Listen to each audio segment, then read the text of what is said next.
আসসালামু আলাইকুম বন্ধুরা, আমি এখন কই আছি জানেন? গাজীপুর টঙ্গী। টঙ্গী কোথায় আছি? তুরাগ নদীর পাশে। অবশ্যই আপনারা অবশ্যই চেনেন, জানেন। কেউ জানেন না, যারা জানেন না তাদের কাছে অনেক কিছু, যারা জানেন তাদের কাছে নাথিন ব্যাপার। এই সেই নাম করা তুরাগ নদী। এই দেখেন, এই নদী চলে গেছে সম্পূর্ণ একবার বঙ্গোপসাগরে। এই তুরাগ নদীর উপর দিয়ে ওই দেখেন ব্রিজ, ওই যে গাড়ি চলছে দেখছেন, ওই যে গাড়ি।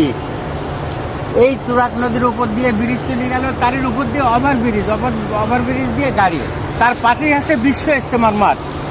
ক্যামেরা দিকানো, এই যে বিশ্ব ইজতেমার মাঠ, বিশাল বড় মাঠ। কিন্তু আমি সময়ের অভাবে আপনাদের মাঠটা দেখাতে পারছি না। ওই দিক বিশাল বড় মাঠ। এইটা কিন্তু টঙ্গী বিশ্ব ইজতেমার কিছু অংশ মাঠ, ওইদিক বিশাল বিশাল মাঠ। সময়ের অভাবে আমার যাওয়া সম্ভব না। রাখি বন্ধুরা।